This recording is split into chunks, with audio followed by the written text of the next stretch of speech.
Wow, thank you all for being here, and thank you for that lovely introduction. As you can imagine, that might be about the geekiest band in the world, but we have a good time. And what we hope is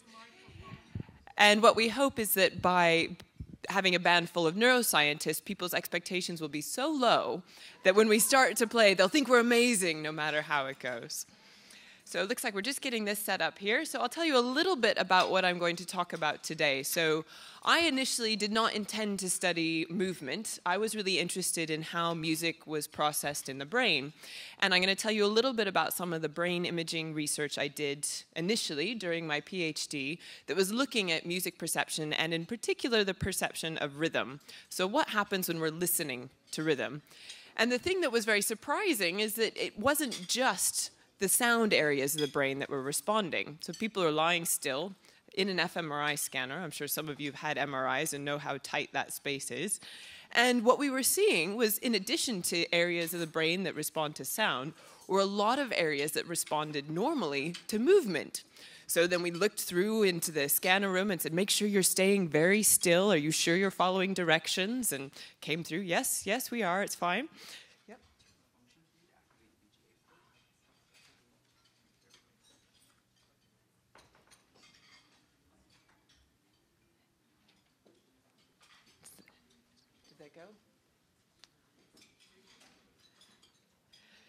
So it turned out that they were actually following directions. They were staying still as we'd asked them to, and still we got all these movement areas lighting up. So that's really how I became interested in the relationship between music and movement. So today I'm going to talk to you a little bit about some of that early brain imaging work, and then I'm going to talk a little bit about some of the work I've done with Parkinson's patients, and then I'm going to talk a bit about some of the work that other people have started doing, looking at how we can use rhythm and music with Parkinson's patients.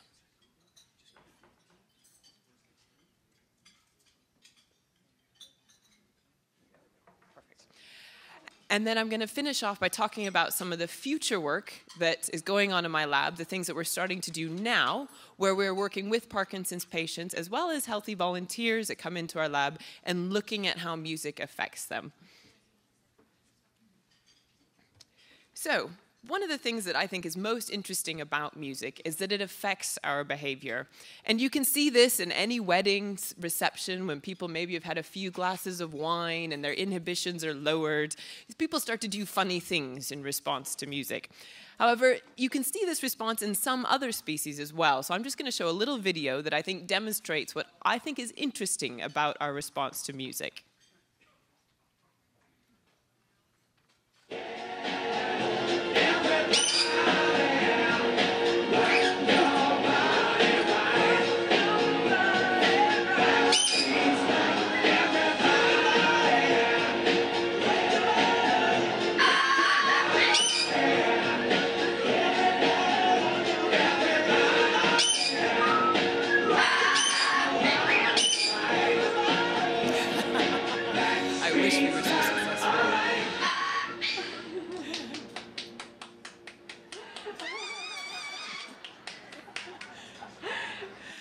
So that was Snowball. Snowball is a sulfur-crested cockatiel, and he is a YouTube star. So if you want to see more of his moves, just go onto YouTube and you'll have no problem seeing a wide selection.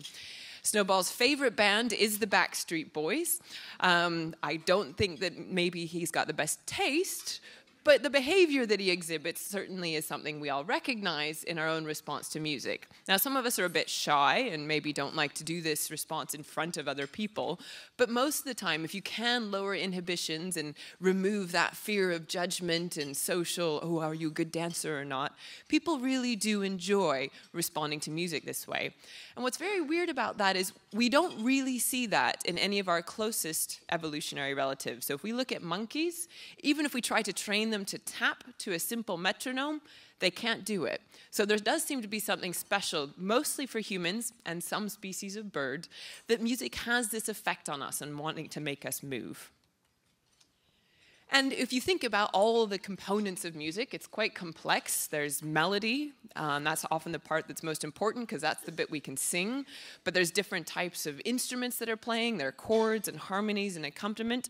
And so if we think about what it is that we actually move to, what's the thing that drives the movement, it usually isn't the melody, the instruments, the harmony. It's the rhythm. And that's the component that really seems to drive movement. So if we're really interested in what's going on, then we should look at the rhythm. And in particular, it's a part of the rhythm that seems to be the thing that we synchronize to, and that's the beat. So the part of the rhythm that we sort of, okay, I might not know exactly what the rhythm is going to be. It could be da-da-dun, dun, dum, or dun, da-dum, da-da-da-dum. But there's this underlying pulse that I can abstract from that rhythm. And people do this spontaneously and automatically. So if I play a piece of music, it's very straightforward for most people to feel the beat. And in fact, we have a test that we give people to make sure that when they come into our lab, they are able to feel the beat. So I'm going to give you a little example of what that test is like. You're going to hear some music, and you're going to hear some beeps on the music. And you're just going to tell me if the beeps seem to fit with the beat or not.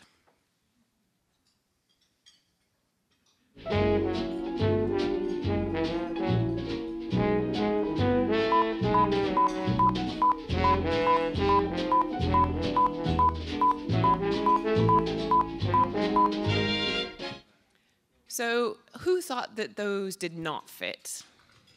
Oh, wow, this is a good crowd. Okay, well, I won't go to asking the rest because it turns out you are correct. So those beeps were not on the beat. We'll try another type of music.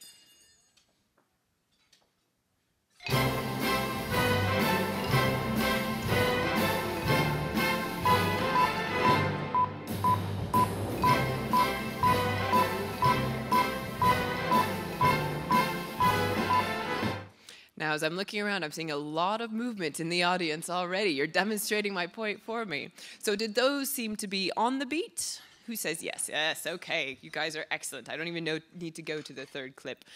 So this is something we do spontaneously, automatically. We can do it within a few seconds of hearing the music. Now, what's interesting about that, and as you did demonstrate, it's not just about the sound. So we often think of music as sound. People are walking around with their earbuds in or the radio's on in the car. But there's something extra about music that doesn't seem to be only about sound. It does seem to be about movement.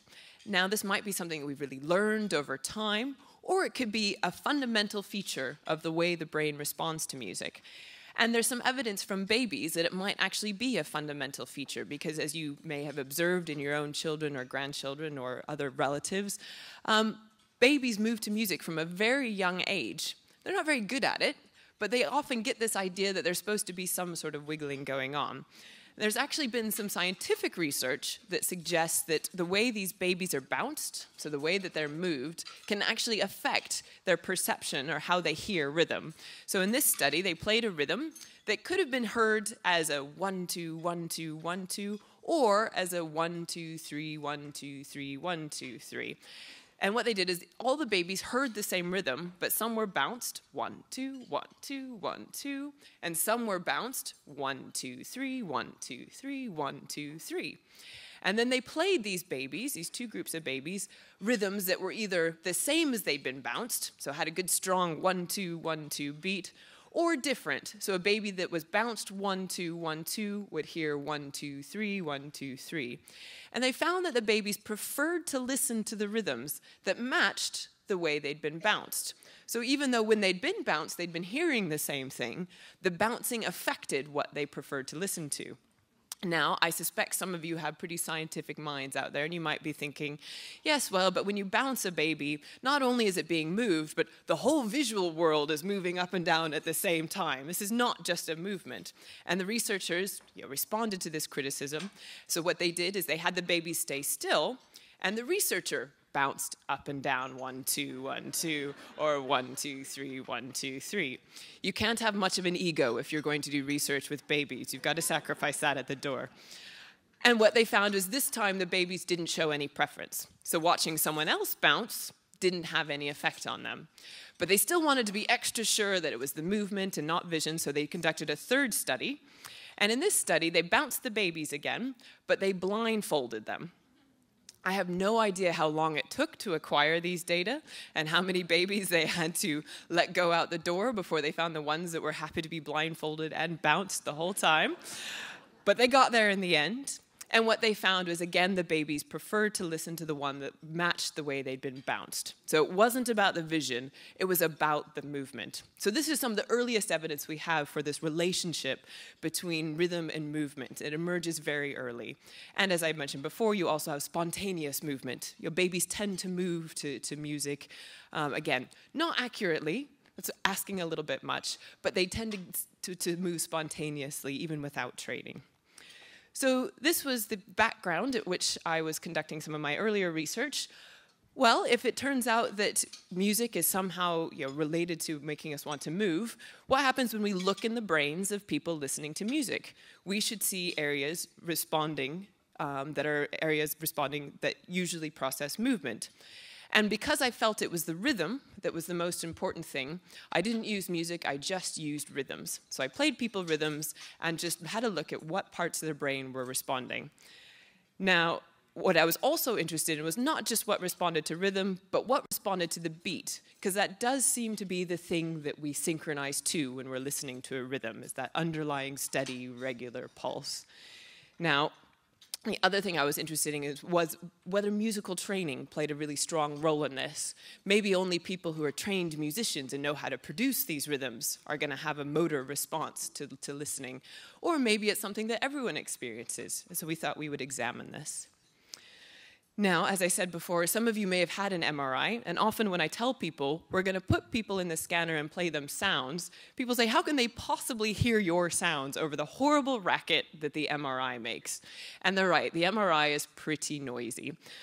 That's the first problem we have. So what we do is we give people in-ear headphones that are designed to fit their ears, so they expand and match their ear canals, and then we put these big ear defenders on top. So we try to block out as much of the noise from the scanner as possible. And then we also make sure, before anyone comes into our study, that they are not claustrophobic. MRIs are a small space. As I said, if some of you have had them, you probably know exactly how small and noisy that space can be. If you're not claustrophobic, generally we can make you pretty comfortable with foam padding and cushions under your knees. But if you are claustrophobic, there's not much we can do because we can't make the MR space any bigger. So we try to screen very carefully. And because nobody has to be in our study, we try to make it as comfortable and pleasant and quiet an experience as possible. Unlike the doctor who can just put you in and say, now you've got to stay still for 10 minutes, and it's in your own best interest to do this so we can get a good picture. If you don't like being in our scanner, you come right out, we pay you, we apologize, and let you go on your merry way. So really, we want people to enjoy this experience. However, I think we might have done too good a job, because the biggest problem that we have is after the initial excitement of going in, after a couple minutes, people start to go to sleep.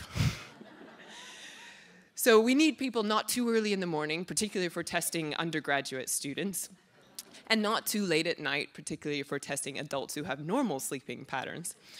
So it is possible to do this research in the MRI, despite the fact that we have this noisy and claustrophobic environment, and we get pretty good responses. We've got volunteers who are really pretty committed, and they stay awake the whole time, and they follow the directions that we ask them to. So what we played our participants in this first study was rhythms. So they were only listening to rhythms. And these rhythms were quite similar to each other, so not terribly exciting. That might have been one of the reasons we had the problem with sleep.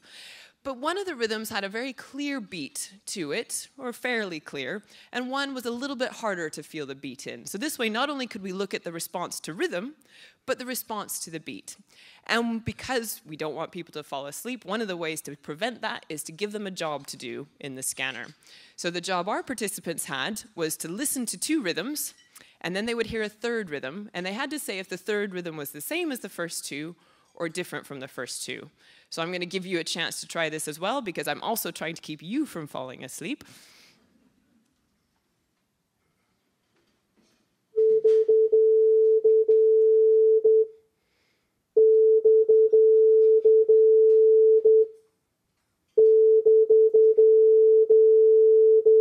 So I'm going to do it one more time. So you listen to the first 2 and tell me if the third one is different from the first 2 or the same as the first 2.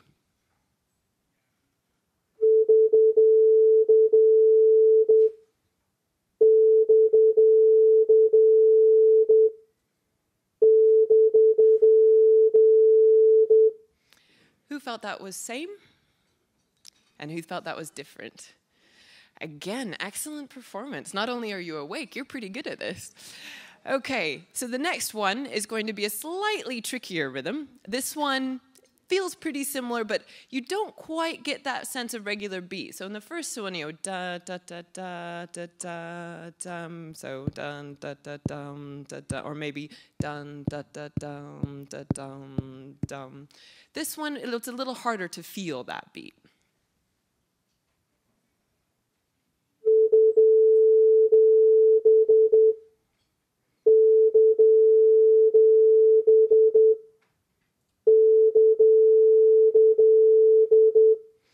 Who felt that was the same? There's a regional number. Who felt that was different? Wow, good. So this one was different, but that one's a tricky one, and you guys actually did better than a lot of our subjects do with that. We find with those, it's about 50-50 whether they get it or not.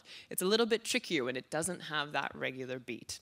So this is what our participants did in the scanner, and we instructed them 6 ways from Sunday not to tap along, not to move, not to bounce their heads, not to tap their toe, not to even think about tapping their toe. And we then observed them through the window into the MR to make sure that they were following these instructions. And they were very good and did not move.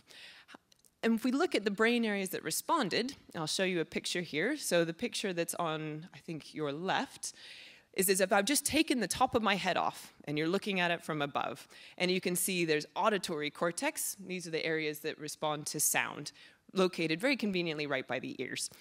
So we got a very large response listening to rhythms in the auditory cortex, which makes sense. We're playing people's sounds. But this does suggest that even though they're in a noisy MRI environment, they were able to hear and focus on these sounds. However, what really surprised us was all these other areas we got. So if you look on the right, this is as if you're looking at me head on, and I've just had this bit of my brain taken off and removed. And all these other areas that we see, the supplementary motor area, the premotor cortex, the basal ganglia, and the cerebellum, are areas that are involved in the control and initiation and planning of movement, even though all people are doing is sitting in a small space listening to a series of beeps. So this really surprised us. We did not expect that the areas responding to rhythm would be so clearly motor and that so many of these motor areas would respond. As I said before, one of the things we were interested in was comparing those rhythms, which it was pretty easy to feel a beat, so something that's easier for most people to move to, because we move to the beat, compared to very similar rhythms, but didn't have a regular beat. And when we compare those, what we see are the areas that respond to feeling the beat, still a motor area, but now just in the basal ganglia. Now, this was really interesting to us, and I think it may be interesting to you as well, because this is also the area of the brain in Parkinson's disease that's initially most affected. So this suggests some relationship between feeling the beat and this regular movement and Parkinson's disease and basal ganglia. So this was very interesting to us, and as I said, we were looking at musicians as well. What was really interesting about this feeling the beat response is we saw it in everybody. So it wasn't that you needed musical training to feel the beat or to show this response to the beat. Now, we used very simple rhythms because we didn't want to have something that only trained musicians could feel the beat in. But it turned out that this was a response across the whole population. However, when we looked at musicians, we found something a little bit different. They still show that same response in the basal ganglia, but what they also show is more communication, what we call connectivity in neuroscience speak, between motor areas of the brain and auditory areas of the brain. So their motor and auditory areas are communicating more when they're listening to rhythms than those of us who have no training. Now, that was interesting in terms of how we understand what musical training does to the brain, but it was also interesting to us because it suggests we can affect this system with training. And I think that's an interesting thing, again, when we're looking at Parkinson's disease and maybe applications for this. If we can affect this system through training, it may be that you don't need to be a trained musician, but maybe some other types of training will have an effect on people's brains, Parkinson's patients in particular. So from that study, we concluded that the basal ganglia responds to feeling the beat, and this was true whether you were musically trained or had no musical training, never touched an instrument in your life. In addition, that motor response is changed by training.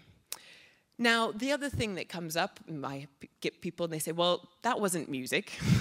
If it was music, I don't want to know what music is turned into this day and age. Fair enough. It's sine tones, it's very mechanical stimuli, it's not engaging the way music is. So how do we know that if you actually had people listening to music, you would still get that same response? Maybe it's because you used these weird stimuli, you got this motor response. And so we have looked at that. But I'm going to show you data that wasn't from the study itself. It was actually from one of the most exciting moments in my life since coming to Canada, which is when Jay Ingram came to visit our lab and wanted to be scanned. So we said, sure, we'd be happy to scan you, no problem. And he said, well, I play violin, I'm a musician, I want to see what my brain does in response to music.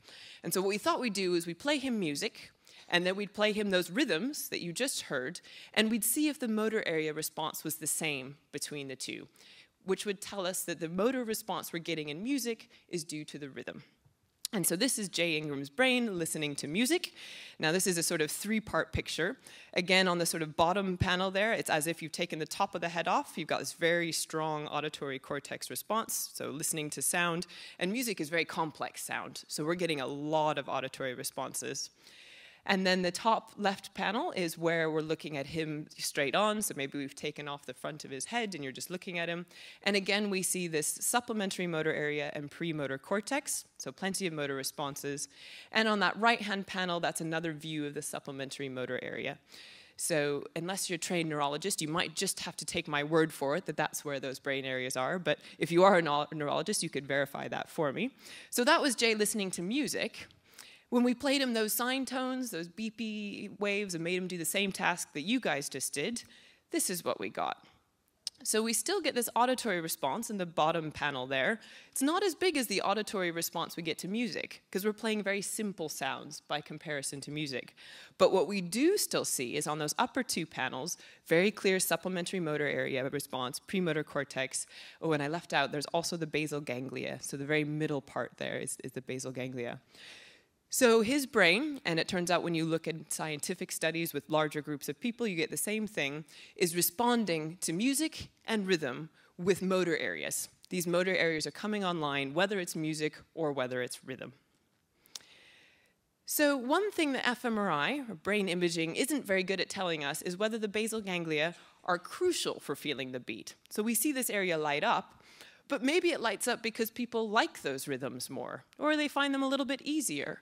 So we can't really know for sure that it's about feeling the beat. In order to answer that kind of question, we need to find people whose basal ganglia is either been damaged, perhaps through stroke, or is not functioning properly, which can sometimes happen in the later stages of Parkinson's disease, and see how their beat perception works. So if the basal ganglia are important for feeling the beat, then people whose basal ganglia aren't quite operating the way healthy volunteers are should show problems with beat perception. So as I said, we need a different method. We need to work with patients. And this was my very first Parkinson's patient study. As I said, they have basal ganglia dysfunction, so there's a death of neurons that are feeding into the basal ganglia. So the basal ganglia doesn't operate the way that it should. We gave them the same discrimination task that you guys have already done and done quite well at. And this was useful because we don't want people to have to tap along to the beat. This isn't something that, particularly if you have tremor, you'll necessarily find very easy. Whereas if we just ask you to say if it's same or different, people can do that. And what we predict is that if the basal ganglia really are important for feeling the beat and this beat processing, Parkinson's patients should show worse performance with the beat perception. And that is indeed what we find. So on the left-hand side, we've got in the gray bars how well control volunteers do on the rhythms that have a beat. And they do fairly well. It's about 85% correct. And then you can see the Parkinson patient performance next to that is much reduced. So they are not doing as well with the rhythms that have a beat.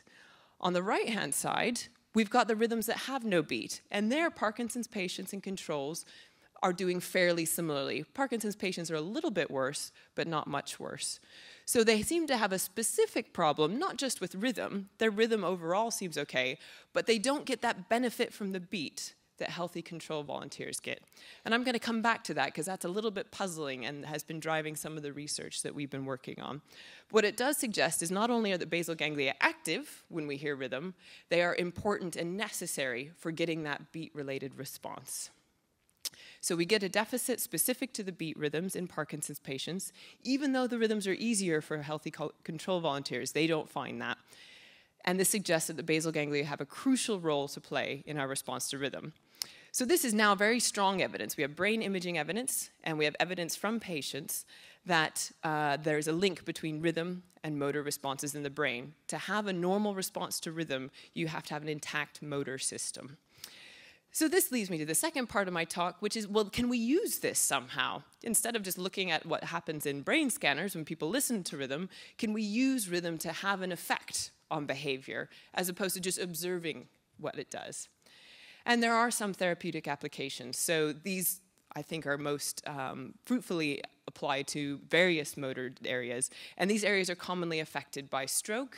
So you have two very large arteries that go up either side of the brain, and this is a common place to have a stroke, and they are feeding motor areas. That's quite often why you see someone who's had a stroke has a very strong motor deficit. But they're also affected by degenerative disease, such as Parkinson's disease. So Parkinson's, as I'm sure you're all very aware, have problems with movement, including difficulty initiating movement, and also freezing. So going through doorways can be particularly difficult, or other obstacles. Sometimes the gait is a bit unsteady, and it becomes a bit different from healthy volunteers' gait. And we know their basal ganglia activity is altered. Now, this is probably one of the few examples I've been able to find on YouTube, and I'm just going to play it as a provocative example of what happens to some people in response to music, and then we're going to talk about the scientific data about this. So this is a Parkinson's patient who put this video up on YouTube himself. I've tried to get in touch with him to ask him about it, but I haven't had any responses, so I can't tell you any more about it other than what you see here.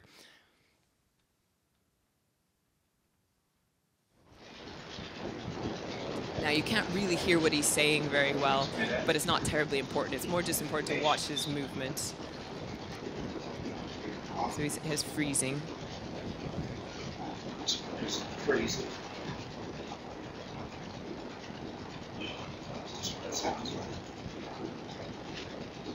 He's freezing some more.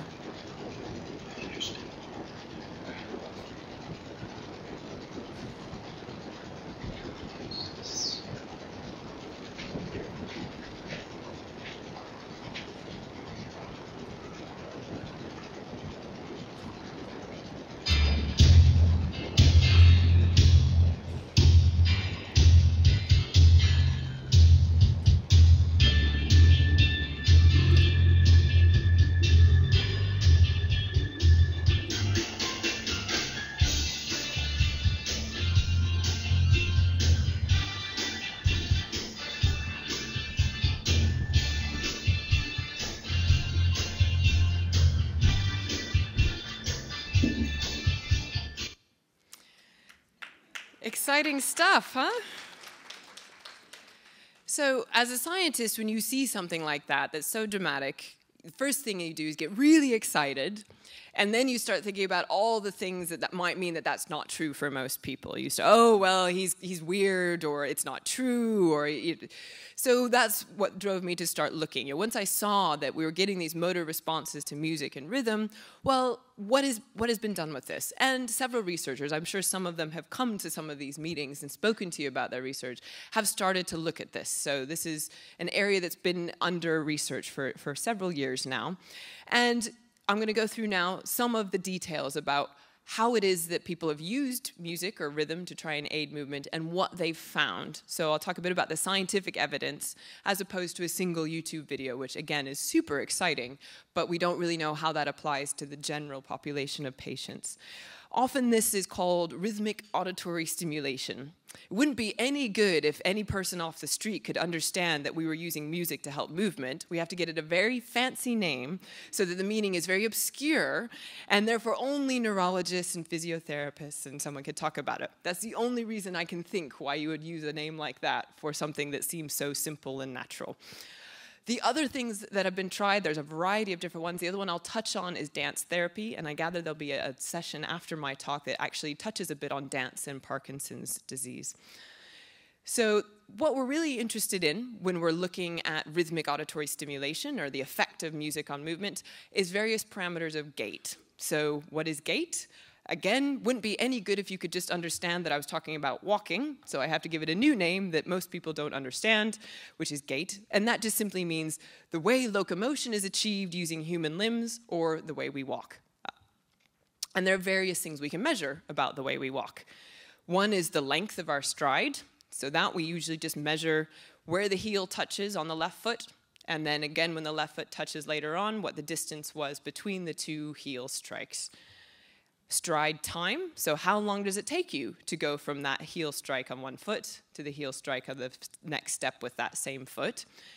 Cadence, now this is just simply the number of steps per unit time. And then there's velocity, or speed, which is the distance covered by the body in unit time. So you can have a very fast cadence where you take lots of steps, but not very high velocity because you're taking lots of small steps. Or you can have a very slow cadence where you only take steps, quite spaced out in time, but because they're big steps, you have a high velocity. So cadence is one thing, how many steps you're taking, and that is related to velocity, but not 100%, how much distance you're covering. And there's a little diagram here which just describes what we're looking at. So we've got when the right foot is contact with the ground, we may lift it and decide to move it forward, and that's called the right swing. So now you're being supported on your left leg, right leg swings forward, makes contact, that's the heel strike. Then you move your weight from the left to the right, and now it's your left foot's turn to swing. So that's the swing part of the left foot. So you have this period where the left foot and the right foot either have weight and the other foot is swinging, or the other foot has the weight and the other foot is swinging. And we just measure from heel strike to heel strike. Now, there are various ways that we can measure this. Sometimes we put very fancy infrared cameras all around the room, and we cover you in little reflective dots, and they reflect that infrared, and we attach those to points on your body, like your hips and knees and ankles and toes and shoulders, and then we just measure how your body moves as you're walking. Another way to do it is to just use a mat that has sensors in it. And this mat can detect where your weight is on the pressure on each foot, and from that can estimate a lot of these parameters for us. And I'll just show you a video of what the output looks like from one of these mats when someone is walking on it.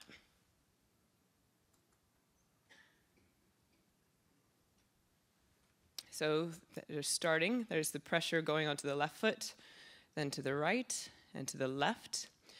Those dots are estimates of the sort of center of gravity, so you can see that the weight is shifting from foot to foot. There's a bit of freezing there.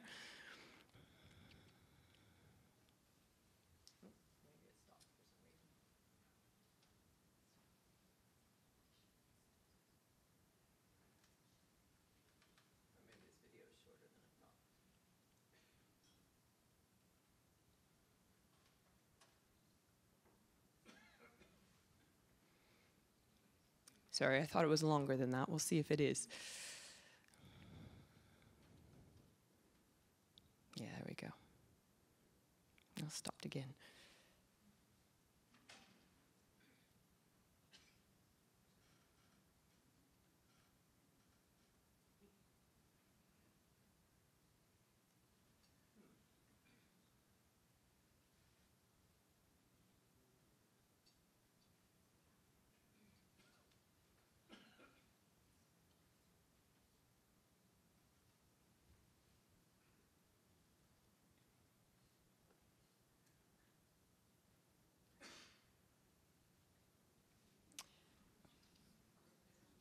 Not quite sure why that's not working, so I might just exit out and just show you the video separately.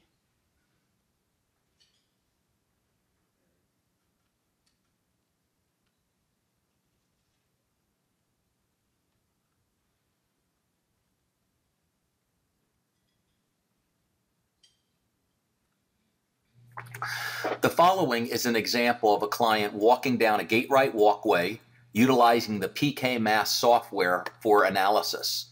The velocity was 75 centimeters per second. Okay. Not sure why, it just doesn't like that video, but I think it gives you an idea of the kind of data that we see. We see the footfalls going. In this particular video, you can see as the patient comes to the end, when they have to turn, their cadence goes much, much shorter, and this often happens to become shuffling as the patient makes the turn, and then as they separate, they come out of the turn, the footsteps become more separate, and they walk as they were at the beginning. So it's just an example. We can get these foot measurements, and then we can measure on this mat what the distance is between the left foot strikes, and that's the length. We can see the speed. We can see the cadence. We can see if anything is asymmetric. So are people favoring one leg over the other and spending more time on one leg? We get a lot of information from these different parameters.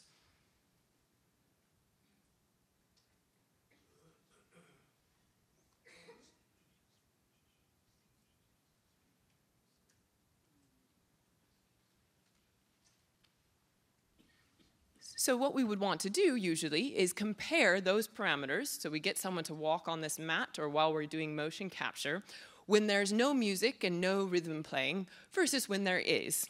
And the type of rhythm tends to be where we have music, either with a strong rhythmic pulse, so something that's very march-like. And the hope is that it will enhance the speed or walking tempo. It will help improve balance and help improve control of muscles and limbs. Immediate entrainment, and by entrainment we just mean synchronization to the stimulus using rhythmic cues during movement. So basically we play clicks or music that's got strong beat in it, or even music that has clicks overlaid onto it, and we ask patients to synchronize their steps to those clicks.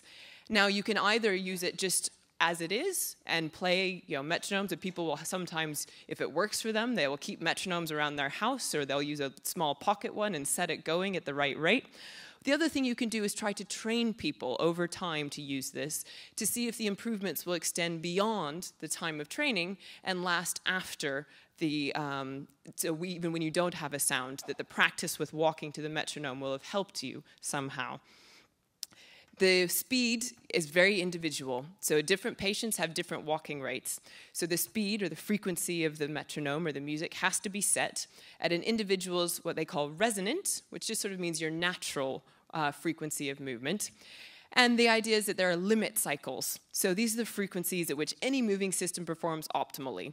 So we need to find the rate at which the movement, the walking, will be optimal for each patient. And that will vary a lot from patient to patient. So basically, the initial part of testing involves taking the RAS frequency, adapting it to the person's current limit cycle, so how fast they can walk, and then maybe boosting it by 5 or 10% to try and encourage them to walk a little bit faster than they're comfortable with. Sometimes over training from week to week, it will keep getting boosted by 5% with the idea that movement improves in speed over time. Now, hopefully these videos will work a little better. So these are two patients walking. This is with no stimulation, what this patient walks like. There's no sound, so.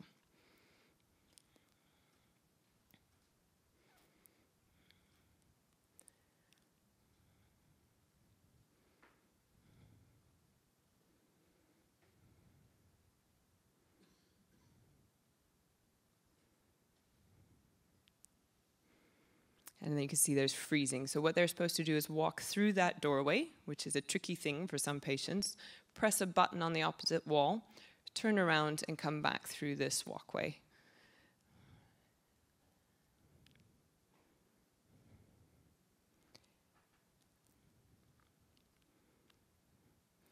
And now this is after playing a click.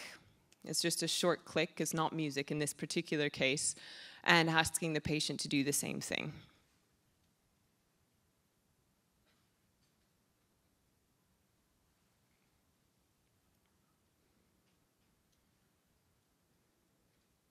So you touch the button.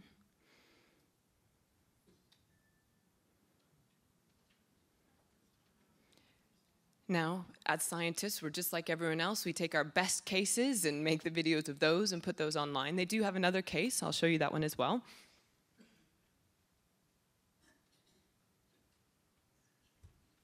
This is without any stimulation, any music playing or any clicks going.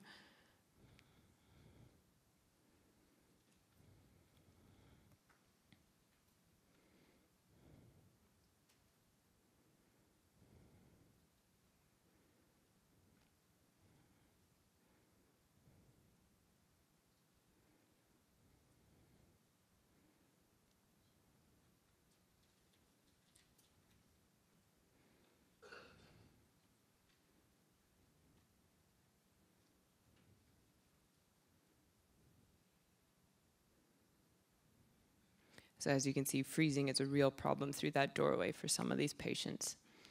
I'm sure it's experience some of you are familiar with.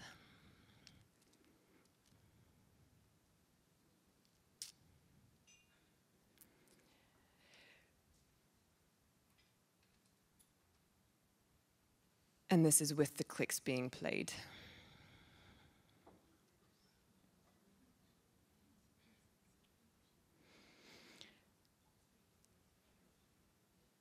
So again, sometimes it looks like it makes a dramatic difference for some patients. If we look at all of the patients in that study, we can, oh, sorry, they're coming back again in the presence of stimulation.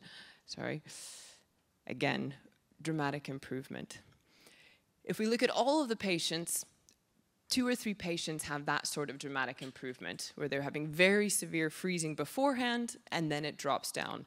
However, the other 7 patients in that study have a very small change as a result of the stimulation.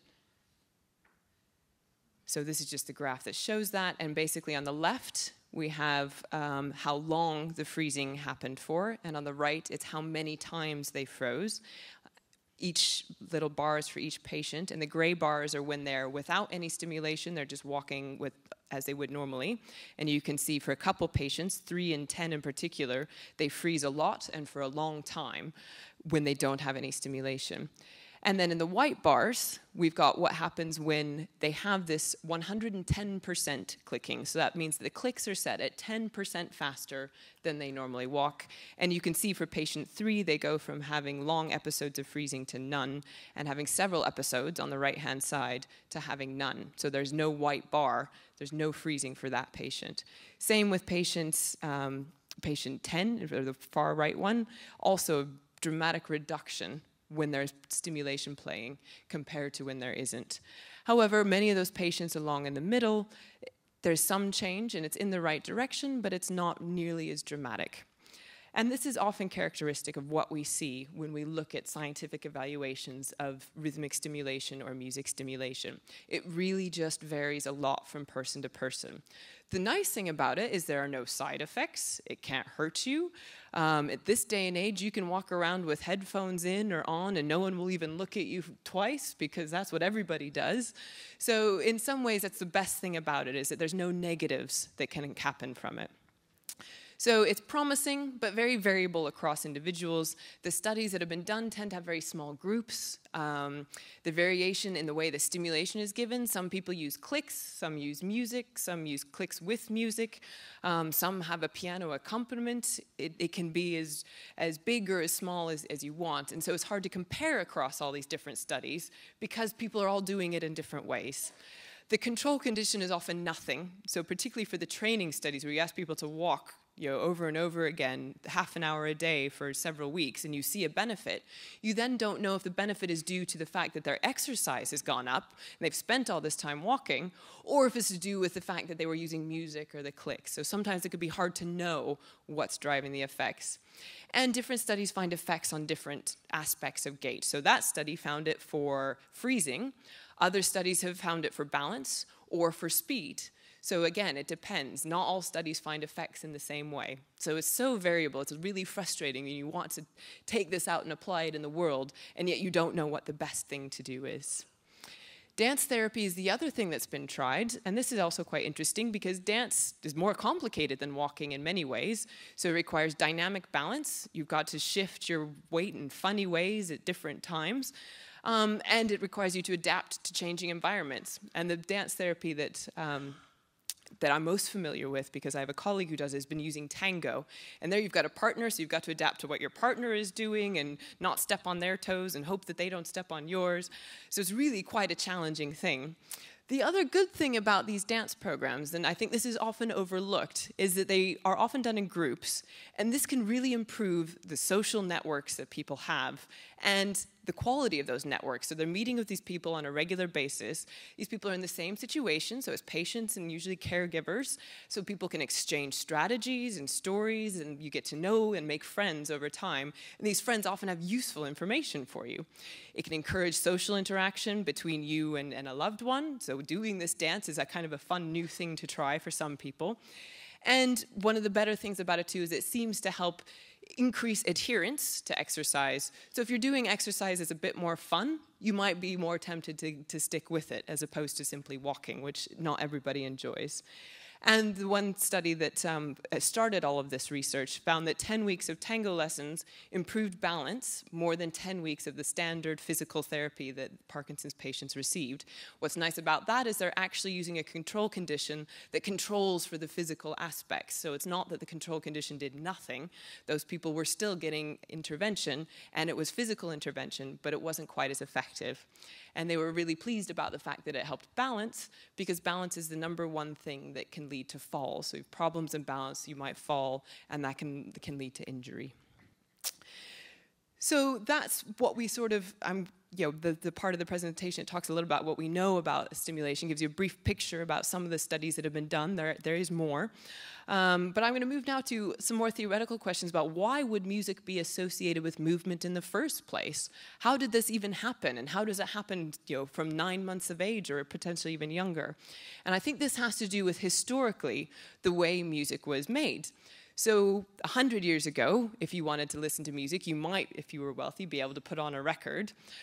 100 years before that, unless you could play or sing, you weren't going to hear music very often. You were going to have to wait until someone who could play or sing came to your town. Going back several thousand years, so when music actually evolved, there was no traveling concert orchestra that was going to come visit, no choir. If you wanted music, you yourself had to make it. So everybody would get together and create music. And in some primitive cultures today, they don't have different words for music and dance.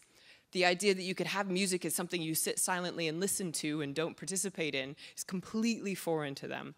So I think that's what's going on, even though music has now become this thing where we have experts that create it, and those of us who are not experts listen quietly and try not to interrupt. Maybe we'll sing along if it's a rock concert and that's allowed, but that's about the only time, or in our cars or our showers.